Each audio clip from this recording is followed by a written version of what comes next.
Bar council के अध्यक्ष को लेकर दोनों गुटों के बीच विवाद की स्थिति बनी रही। एक गुट के 15 सदस्यों ने जहां सैयद सईद हसन को अध्यक्ष मनोनीत किया, तो दूसरे गुट का आरोप था कि वर्तमान अध्यक्ष चिरंजीलाल सैनी के खिलाफ बिना अविश्वास प्रस्ताव लाए हसन को अध्यक्ष नहीं बनाया जा सकता।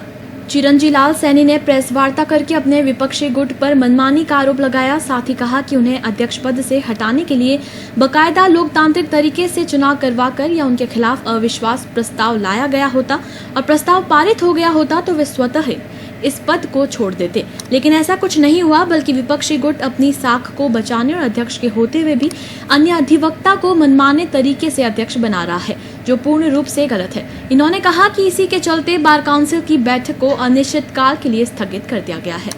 इस मीटिंग में जो मुख्य मुद्दे थे, वकीलों के कल्याणकारी मुद्दा था, जो हमने 15 लाख रुपए वेलफेयर के करने का प्रस्ताव पारित किया था बार काउंसिल ने, जो राज्य सरकार के पास विचाराधीन है और राज्य सरकार बहुत ही जल्दी इसको प्रस्ताव को स्वीकार करके कानून बनाने वाली थी, परंतु कुछ सदस्यों की हठधर्मिता की वजह से और वकीलों के हितों के विरुद्ध काम करते हुए उन्होंने एक कृत्य कारित किया, जिसकी वजह से आज वो प्रस्ताव पास नहीं हो सका। उस पर जो विचार राज्य सरकार को भेजने चाहिए थे वो नहीं भेजे जा सके।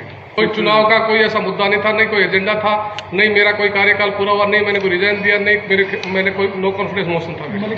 तो जो मलिक साहब ने ये लिख के दिया है, खुद सेक्रेटरी साहब ने, कि मैंने न तो कोई रेजिग्नेशन दिया है और न ही मेरे खिलाफ कोई नो कॉन्फिडेंस मोशन था। मैं 23 फरवरी 2019 को चेयरमैन के पद से निर्वाचित हुआ था और मेरा कार्यकाल एक वर्ष का नियमों में था और वो नियमित रूप से मैं हूँ और आज भी चेयरमैन हूँ।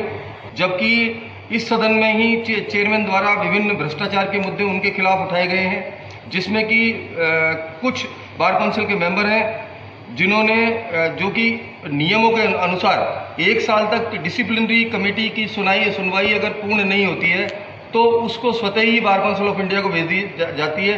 जबकि 100 से ज़्यादा फाइलें बार काउंसिल के मेंबर्स के पास रखी हुई है, किसी के पास 10 वर्ष से, किसी के पास 5 वर्ष से, और इससे ये आभास होता है कि किसी तरह का करप्शन किया जा रहा है। वकीलों को दबाने के लिए उन फाइलों का उपयोग किया जाता है, चुनाव जीतने के लिए उन फाइलों का उपयोग किया जाता है।